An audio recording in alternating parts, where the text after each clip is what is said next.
Special thanks to Horizon Therapeutics for sponsoring the Special Fathers Network Dad to Dad podcast, working tirelessly to research, develop, and bring forward medicines for people living with rare and rheumatic diseases. Discover more about Horizon Therapeutics' mission at horizontherapeutics.com. And what we've seen is these kids, when they receive love from a mentor and they receive guidance and discipleship, they begin to see God, the Father, our Heavenly Father, in a much healthier light. When we see this type of thing happen, we've seen healing in their hearts. We've seen a desire to not just ride on the welfare system, but to have a purpose in their life, to have a vision for their future. And then before you know it, the generational cycle is destroyed. And those kids end up being good fathers and good husbands. And then their kids receive the love that they never did. That's our guest this week, Eric Swithin, founder and executive director of Outdoor Adventures and creator of the film Fatherless Epidemic.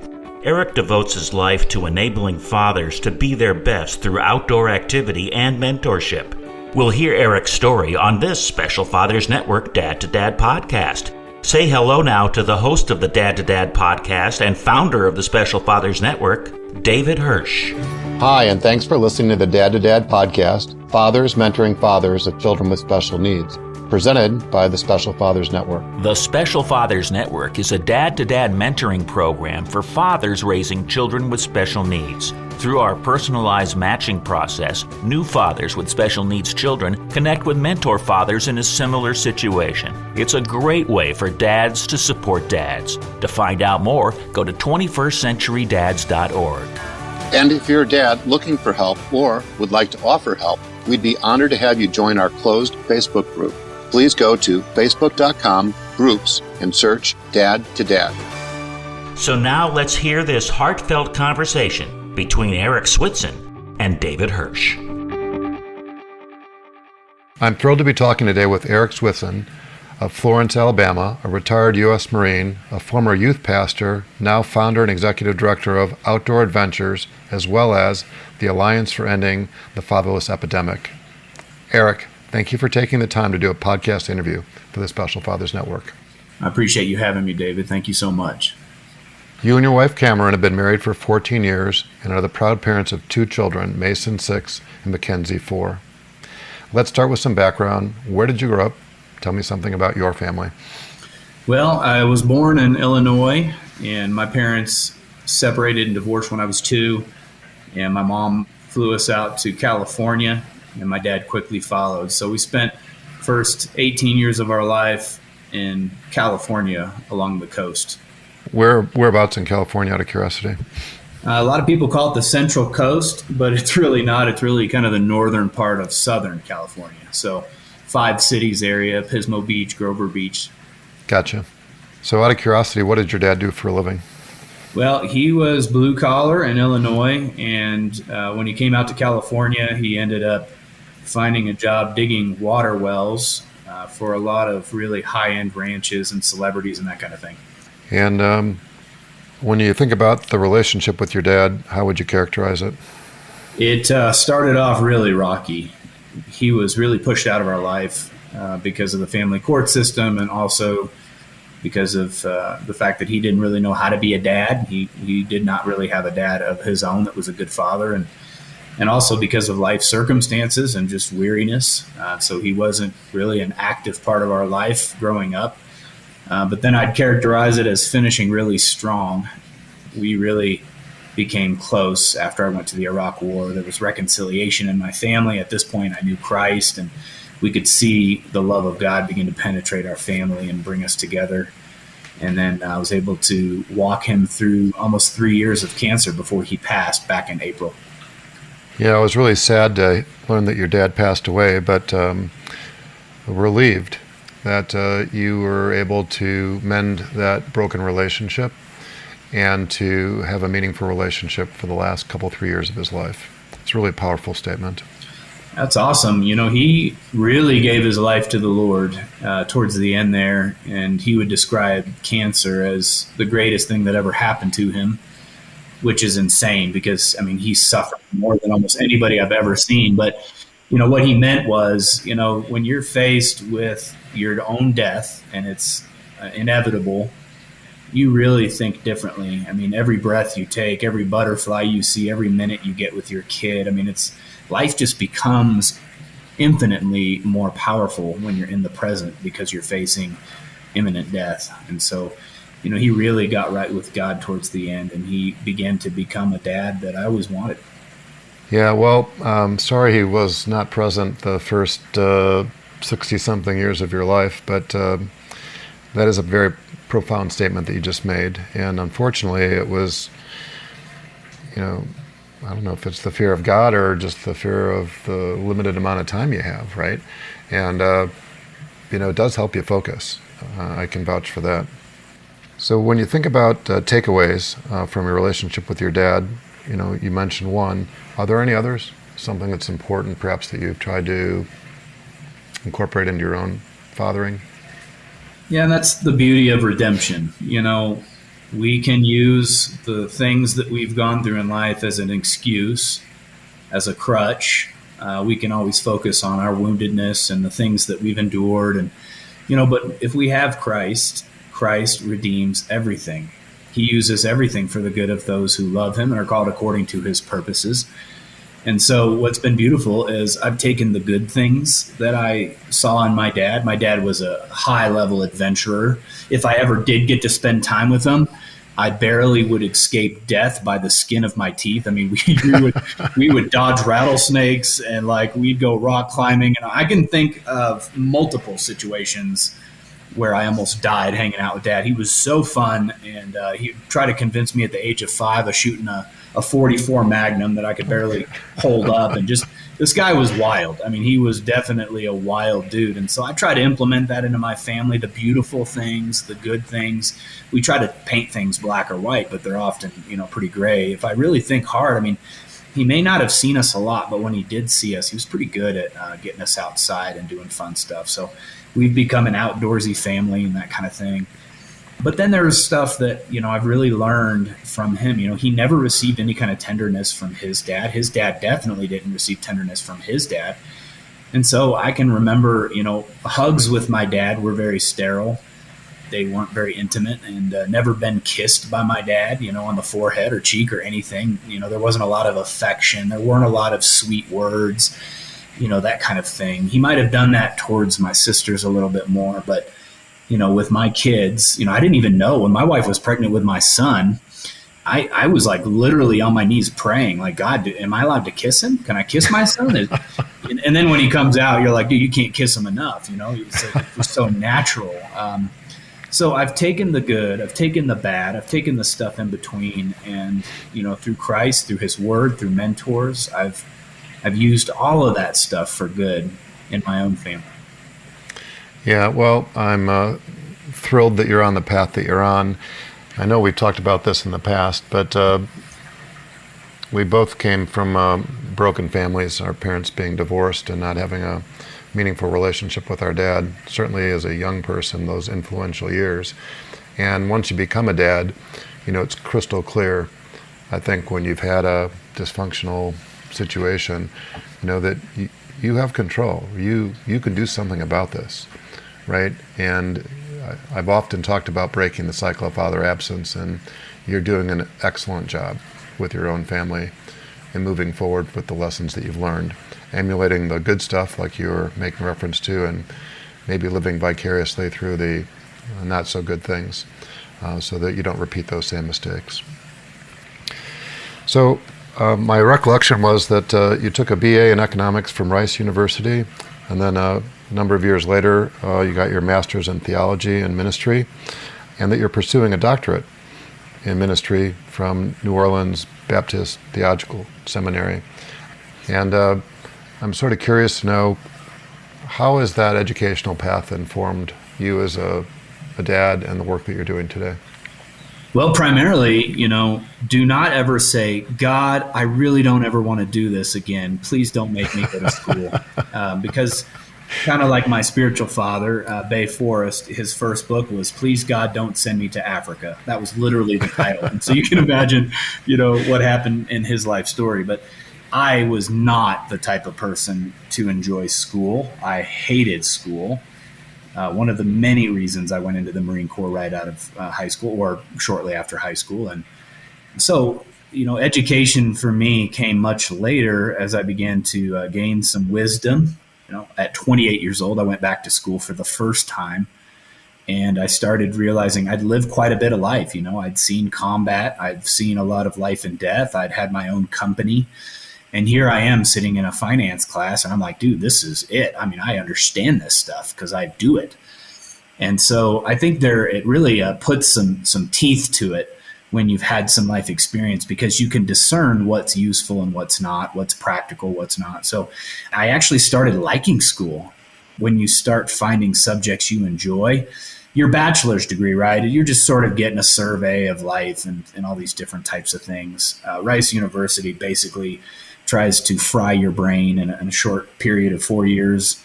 I did it in 3 because I had a wife who was an attorney making good money, and I had the post 9/11 GI Bill. So I just buckled down and took 21 hours at a time. But then when you go to you get your master's at this point, you're like, all right, this is what I'm passionate about. This is what I'm called to, and you really begin to hone down into what you love and what you're good at.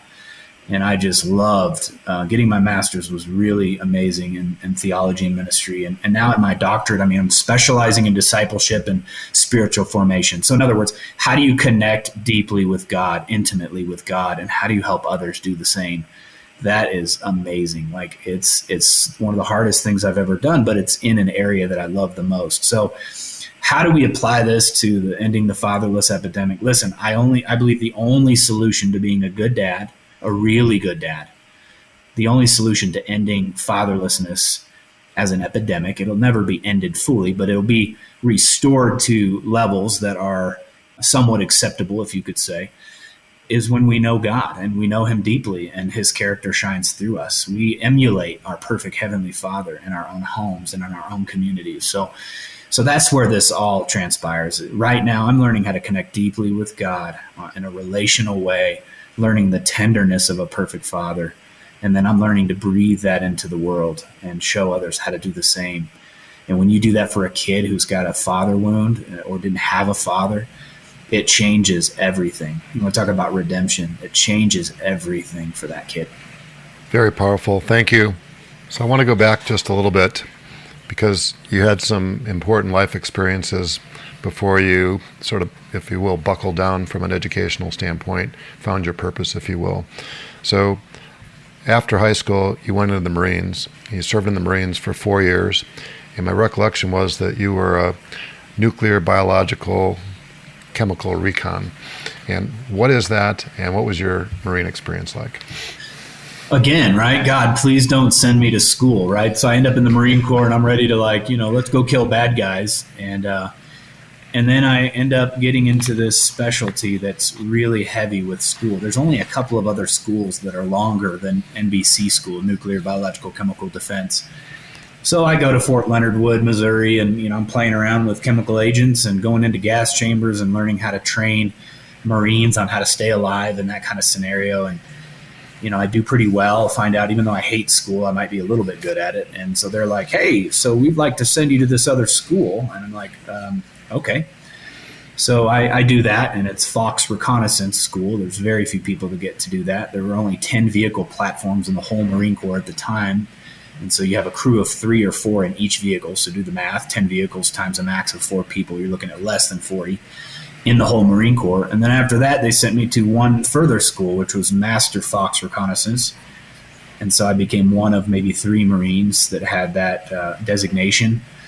And I believe I was the only one in Iraq during the war that had that designation, which allowed me to go into the command and control center during certain decision-making situations. And even my chief warrant officer, who was the head of NBC on the battlefield, was relying on me because I was Master Fox qualified, that kind of thing. So my job essentially was just to find chemical or biological weapons in theater in Iraq, pass them off through chain of custody to the CIA.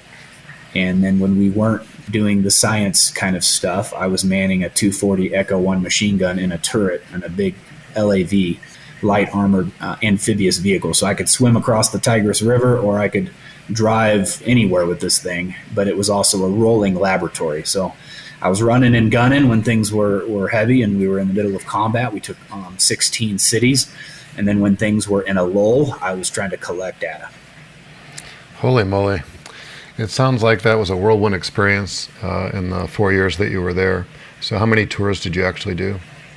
Praise God, I only did one, but keep in mind, I don't even think I was legally allowed to drink yet, and I'm over there doing this kind of stuff. So to say it was a lot is definitely an understatement. It was insane. It was very formative.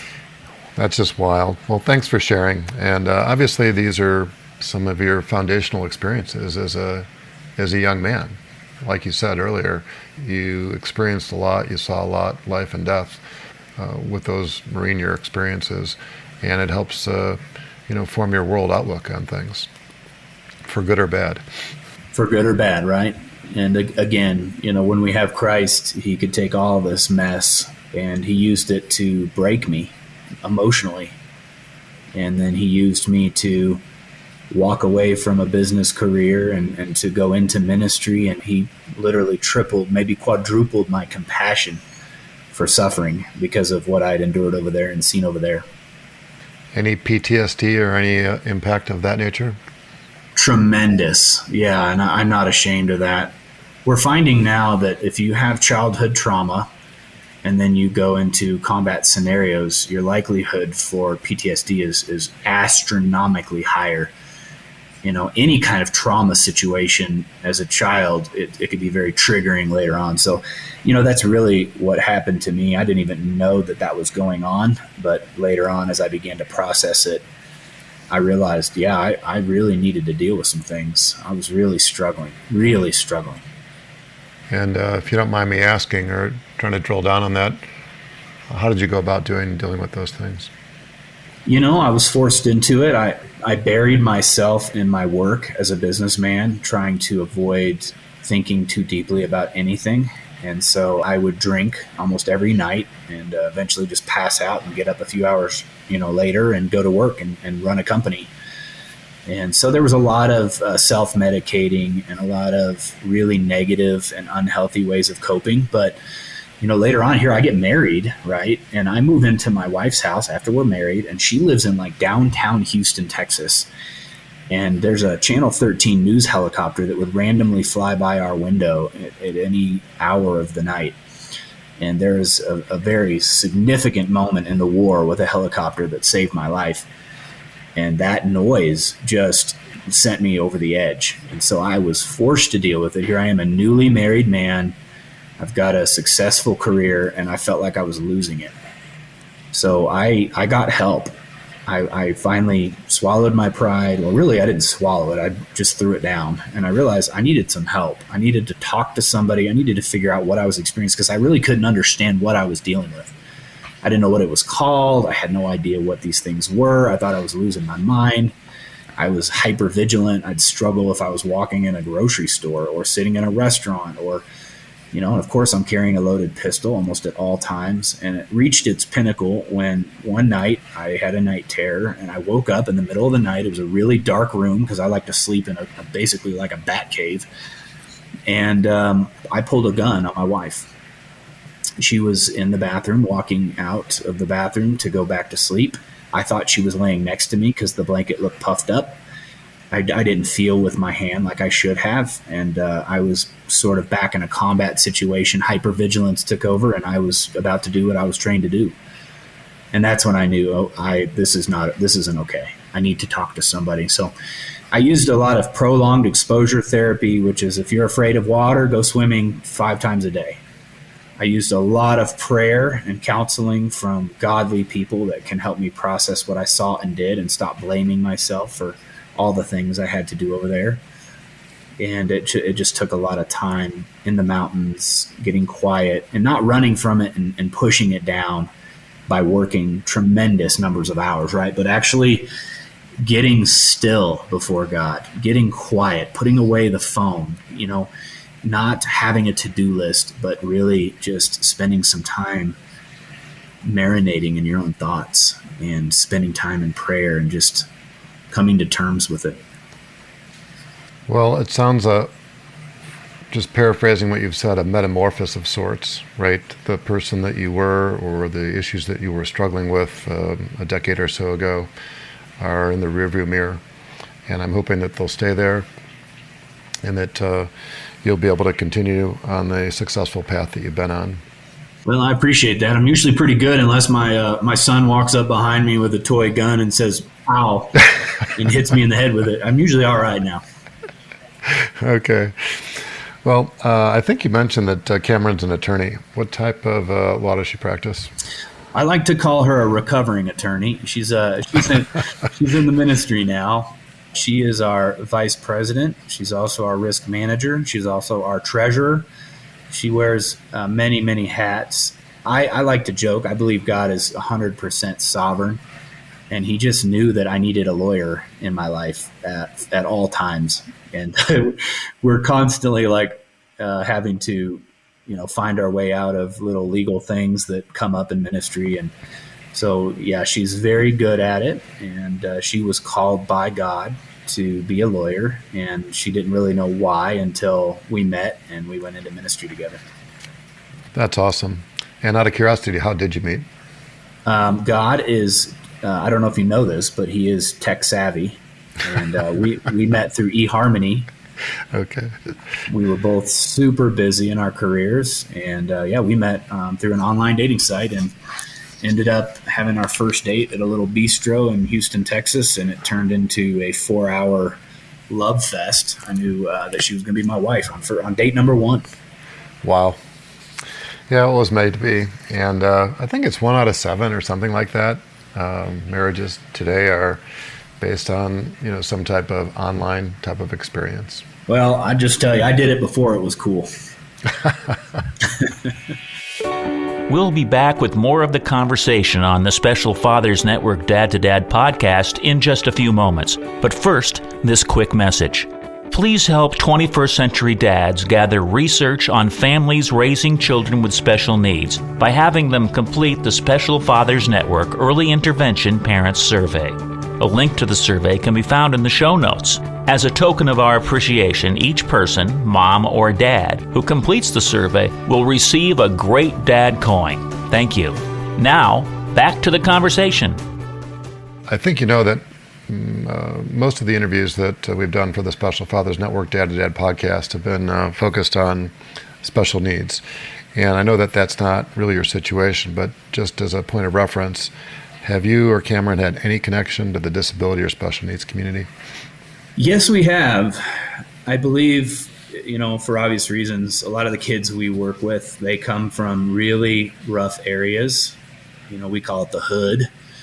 These are areas that have gentrified in the wrong direction. These are areas that have a lot of crime and poverty. And when you have an intense childhood trauma, we see a lot of kids that are special needs in terms of learning disabilities, attention deficit disorder, some extreme cases, but we also have a lot of fetal alcohol syndrome. We've got kids that were abused as a child physically who now have traumatic brain injury and those types of things. So a lot of the kids we deal with are not on par with their peers academically, for example. Yeah, well, there's a lot of brokenness. That's what I hear you saying. And while they might not have Down syndrome or autism or cerebral palsy, there is a lot of trauma. And in some cases, it's unseen, right? So physically, they look typical and normal, but they've got a lot of issues, right? A lot of wounds, psychological and emotional wounds that they're dealing with. And those probably can be just as, if not more challenging than some of the experiences that young adults who have special needs are experiencing as well. So I admire your commitment to serving. So let's talk about Outdoor Adventures, which I recall started in 2014. What's the backstory on that? What was your focus when that first began? Well, back when I was losing my mind and dealing with PTSD and all this sort of thing, I started finding peace in nature. And it, kind of started by just fishing on the riverbank. And I think I went to some men's ministry event, and they were all wanting to play basketball. I brought my fishing rod and was just killing it, catching bass and stuff by myself. And I started feeling a little bit of peace, and started realizing that I like that. I like to be by myself in nature and just feel the wind on my face. And so that kind of turned into a love for camping and backpacking. And I swore when I got out of the Marine Corps, I was like, I'm never sleeping on the ground again, ever. I think out of 4 years, I was on the ground maybe a year and a half total, if you added up all the hours. I hated getting bit by bugs. I mean, I hated it. I remember 115 degrees. If you're not in your sleeping bag, you're getting eaten alive by mosquitoes. Or if you're inside your sleeping bag, you got to drink 2 gallons a night because you're sweating. And it was absolutely miserable. But I finally got over that, was hiking in the Rocky Mountains, and I was up on top of a mountain by myself, and I had an encounter with God. I experienced a peace that was just beyond my own comprehension or understanding. It was real. I felt like he was healing me and touching me. I just felt like I was kind of resting in his arms. I felt loved. I could see beauty. I could see colors. I could feel the wind. I can smell smells. I was there. I was present. And I just walked away from that encounter just different.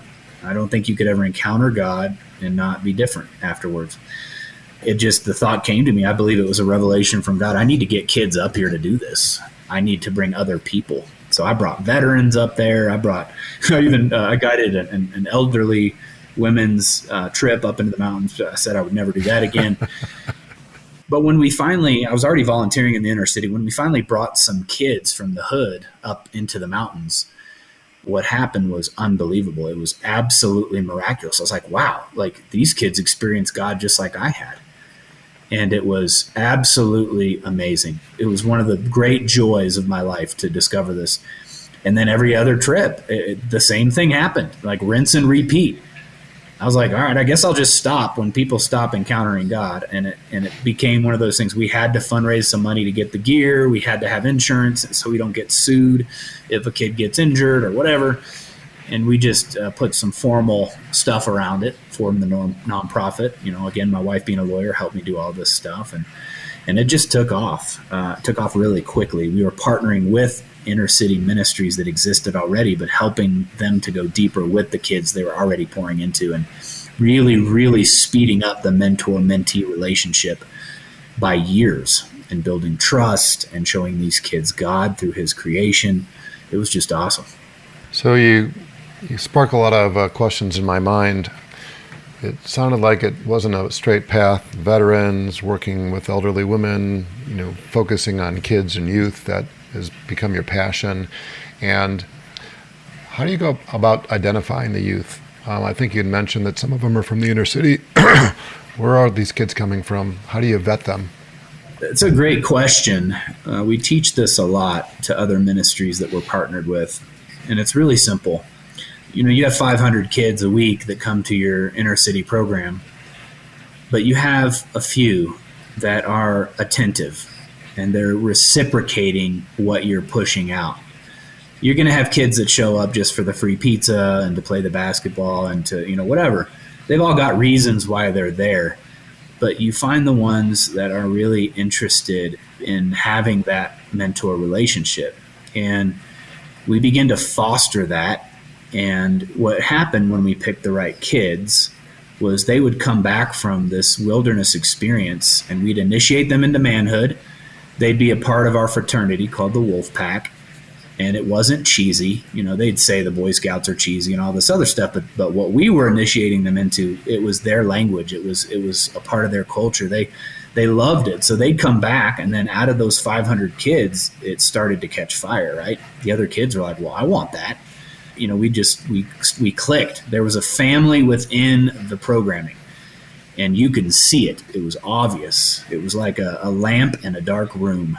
So the other kids are like, well, we want to do this. So then we took it a step further, and we would have tryouts basically a formal interview, a day of team building, and all kinds of obstacle courses and physical stuff and mental stuff and games. And man, these kids, it was trying out for like a football team. They were like all trying to fight each other to get to the top and get picked. Then we took it even a step further, and we began to start off the year with a boot camp. So it was a giant 3-day camp with lots of kids, and then we started, kind of figuring out who might be a good candidate. And then after that, we would have the tryouts with those that might be a good candidate, and then we would pick the ones that actually went that year to Colorado, to the Rockies. Wow, it sounds like a process, right? And you've been able to refine it as time goes by. You raised an interesting point, which is not everybody is of the right mindset to be in a mentor relationship. And for those that are, it's just a matter of providing them with the right resources and giving them the right role models, right? And amazing things can happen. And I know that you've been at the center of all this, and I'm wondering, how have you been able to recruit other positive adult male role models to go shoulder to shoulder with as this endeavor has grown? Well, that's an easy answer. Christianity is absolutely boring unless you're, on God's mission. So you sit in the pew and you learn some stuff, and maybe you have a quiet time here and there because you're supposed to, right? Got to check the box, but no. I mean, if you're in the weeds in God's mission, you're neck deep in His mission. I mean, it's not boring. So that's how I get men to do it. I don't even try to pitch it to them. I'm just like, hey, come out here and hang out for a day and see what's up. I had one guy, we were in the parking lot afterwards, and he looks at me, he goes, "This is not for me." He goes, "But here's a huge check to help you with what you're doing." And ever since then, many years now, almost a decade later, that guy he's a close friend of mine. He still gives money. So they all want to be a part of the mission, whether it's sweeping the floor or playing basketball with the kids or hiking mountains. Every man comes alive when they get to go into combat for the kingdom. I love it.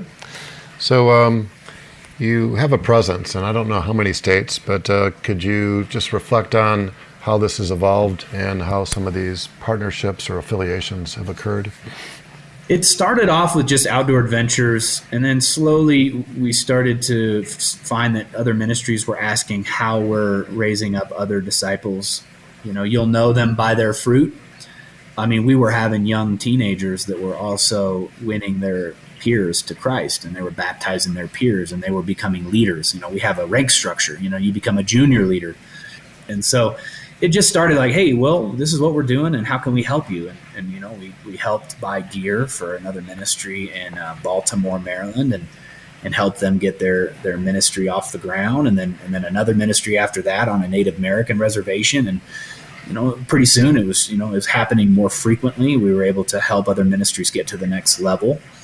Then when God told us to make the documentary, it was just out of obedience. We had no idea what we were doing. You want to talk about the blind leading the blind. I mean, we were just stumbling our way through this thing. But, doors opened and doors continue to open. I've got a call with the vice president of Right Now Media this afternoon to put it on there. And there's all these things happening I can't take any credit for. But long story short, we had a feeling we would need to build infrastructure, that when the movie was released, The Fatherless Epidemic, we knew that we'd get a big influx of people that wanted to be a part of this and wanted to learn how to do it.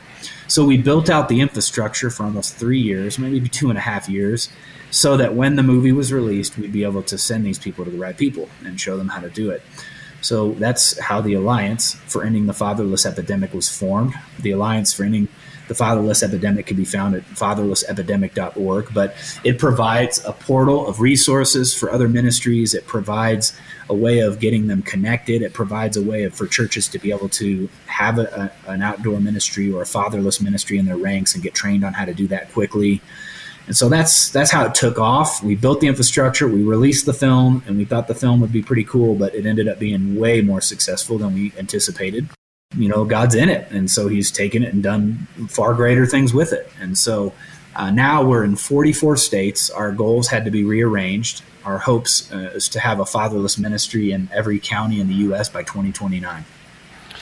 Well, that's very ambitious. I think that's how we came in contact, Eric, is that one of our volunteers, one of the dads in our mentoring program, said, "Oh, you need to watch this." And I did. I was like, oh my gosh, this is exactly what I've been focused on the last 25 plus years, focused on ending the epidemic of fatherlessness in society.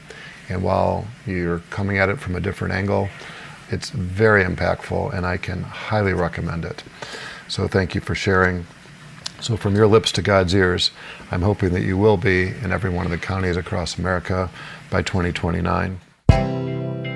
And here's a brief audio taste of Eric's documentary, The Fatherless Epidemic. Mom and dad divorced when I was 2 years old.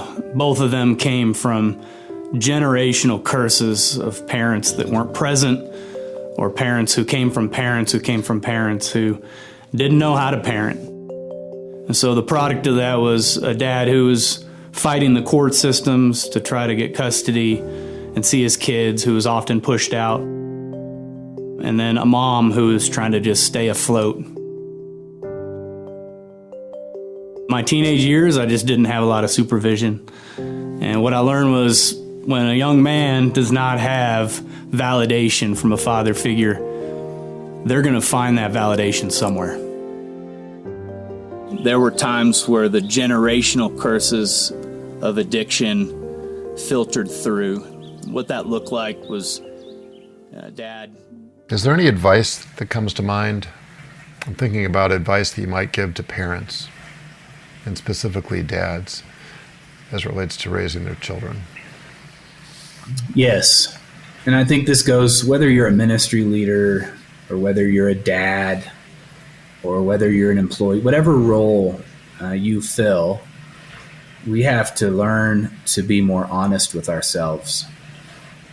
You know, if you run a ministry, you have to ask the question, am I actually making disciples? Am I actually making an impact long term? Or does this just look really good? Is it just fluff? I mean, I'm raising a bunch of money and it looks great because we got a bunch of pictures with kids from a rough area. This, whatever it is you do, be honest. And when it comes to being a dad, you know, the other day I reacted out of anger towards my son. So it happens to all of us, right? We all make mistakes, but I was honest with myself in that moment. I stopped, I got on my knees, I looked at him and I said, Mason, I'm sorry. I should not have said that. And that was a mistake. And I'm sorry. Do you forgive me? And his face just lit up. He's like, I forgive you, Dada. You know, and that humility, I'll tell you, like my son and I are so close. And I can't tell you how much that humility to admit when I'm wrong, or God forbid I make a mistake as a husband. I want my kids to see me say sorry to mama. And I'll try to do that and make it a big thing out of it. There's been times where I gathered my whole family in one room. I sat down before them and I said, I'm sorry, I made a mistake. One time it was over road rage. I had a person that almost ran us off the road and I just about went United States Marine on him. And I was so mad, and my reaction was probably pretty scary for my family. And it's seldom ever happened before or since, but I rounded him up that night and I apologized. I said that was inappropriate, that was ungodly, and we prayed for those people, and which is what we should have done. We prayed for our enemy. And so that's my advice is, you guys, we got to be more honest and grading ourselves. How are you doing as a husband? How are you doing as a father? How are you doing as a member of a church? How are you doing as far as leading your family in the ways of God? You know, how many days this week have you started the day by teaching your kids something from the Bible? How often are we on our phone versus connecting deeply with our kids in the moment? You know, we've got to be honest with ourselves. It's so easy to justify the way we do things and how we do them and just kind of ignore what we're doing. And before you know it, you've wasted copious amounts of time doing the wrong thing. And so we don't have a lot of time on this earth. We need to be honest with ourselves, walk in humility, and be willing to course correct constantly. That's why it says those that are children of God walk with the Spirit of God. To walk in the Spirit of God, to pray continuously, as it says, pray without ceasing, is to be present with God in each moment, to be aware of who's with us, how we're living, what we're saying, how we're thinking.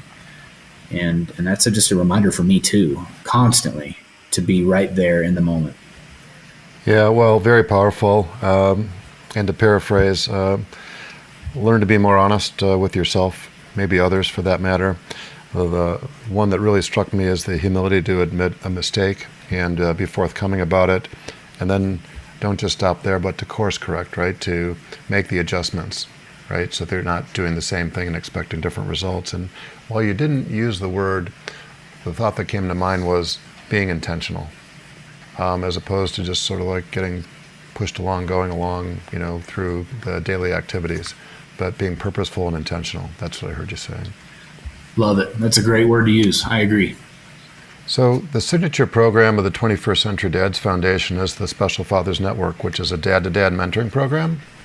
Why do you think mentoring is the solution or one of the solutions to end father absence? So there are multiple ways to skin a cat. You can focus on making dads better dads.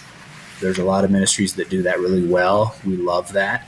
You could focus on reconciliation ministry, dads, being reconciled to their kids later in life. We've seen a lot of that. There's a lot of ministries that do that really well. That's a great approach.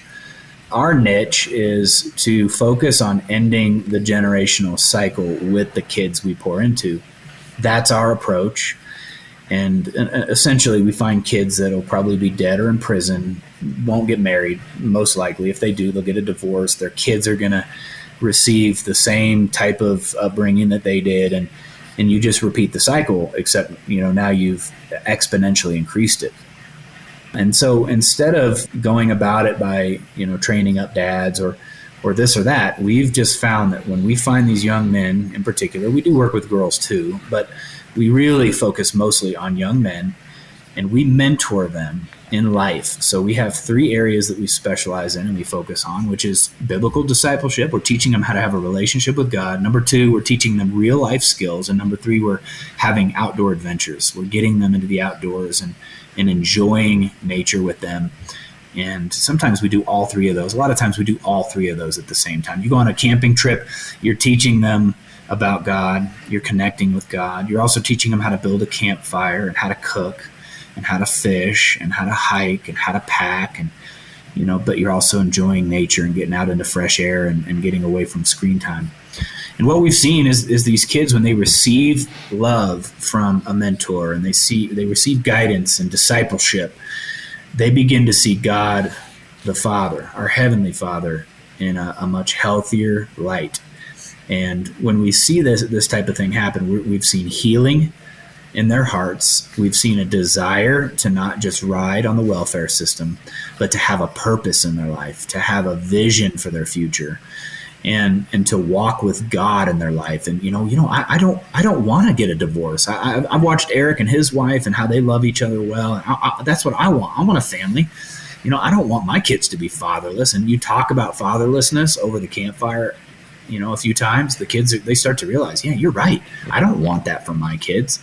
And then before you know it, the generational cycle is destroyed. And those kids end up being good fathers and good husbands. And then their kids receive the love that they never did. I love it. Yeah, well, thank you for emphasizing the importance of some of these other approaches, trying to create better dads, these reconciliation ministries.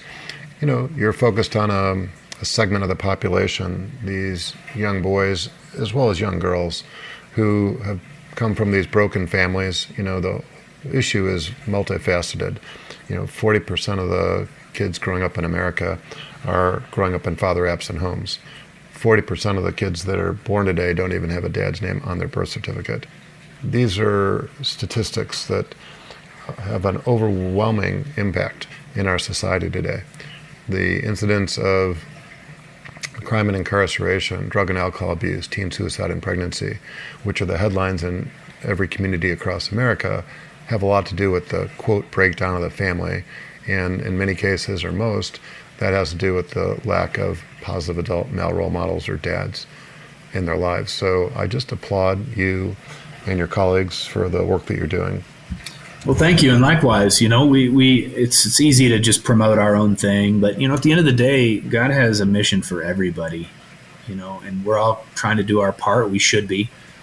So I commend you as well. You're doing something really important, and I support that, encourage that, and love that. And so I appreciate you valuing what we do as well. Well, thanks. I think we're members of the Mutual Admiration Society then.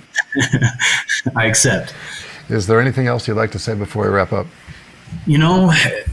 God always puts this on my heart, and anytime someone asks me this, I just have to say, we are not just designed to walk in religion. We're designed to walk in relationship. And I want somebody out there is going to connect with this. But I for many years, did not have a relationship with a loving Heavenly Father. I had a relationship, so to speak, with a distant God who was punitive and pulled out the belt quickly. And he walked away and huffed quickly when I made mistakes. And he didn't say, I love you, I'm proud of you, I'm pleased with you. He was a distant Heavenly Father. And I realized that it had a lot to do with my upbringing. It had a lot to do with what I missed out on. And so there's someone out there that's going to hear this. God is a perfect Father. He's Abba Father. He's Daddy. And he just loves us. And he's not quick to punish us or spank us. His knee-jerk reaction, if he had one, it would be to wrap his arms around you and tell you that he loves you and dust you off and help you do better. He wants the best for us. And it's easy to play church. It's easy to just make that a secondary or tertiary part of our life. But my encouragement for anybody listening is that, God really wants a deep and abiding relationship with us, a love relationship. And when I moved over from religion to relationship and began to have that with him, it changed everything. And it continues to change everything. So that's my encouragement is, again, being honest with ourselves. Would you describe him as Abba Father? Because I used to think that was weird. I couldn't call him Daddy. That was the weirdest thing ever. Like, what? You don't do that. But now it's just so natural. The way it comes off my tongue, it feels perfect and it feels right and it's true. So that's my encouragement. Someone out there is going to hear this and say, you know what? You're right, Eric. I don't really know him that way, but I want to. That's a good place to start. Yeah, I love it. Thank you. So let's give a special shout out to Scott Sowers of Lilburn, Georgia, for helping connect us. Thanks, Scott. Appreciate you, man. If somebody wants to learn more about Outdoor Adventures, the Alliance for Ending the Fatherless Epidemic, or to contact you, what's the best way to do that? Well, one-stop shop. You can go straight to www.fatherlessepidemic.com. That will give you access to our full-length documentary, which is 55 minutes, our short documentary, which is 35, which is great for playing in lieu of a sermon or for a Sunday school lesson or a small group lesson. That'll also connect you to our ministry, the Alliance for Ending the Fatherless Epidemic, which is fatherlessepidemic.org. So just lots of good free resources, or you can try to get a hold of me through there. So fatherlessepidemic.com. That's the place to go. Got it. I'll be sure to include that information in the show notes. It'll make it as easy as possible for somebody to follow up. Eric, thank you for your time and many insights. As a reminder, Eric's just one of the dads who's part of the Special Fathers Network, a mentoring program for fathers raising a child with special needs. If you'd like to be a mentor father or are seeking advice from a mentor father with a similar situation to your own, please go to 21stcenturydads.org. Thank you for listening to the latest episode of the Special Fathers Network Dad to Dad podcast. I hope you enjoyed the conversation as much as I did.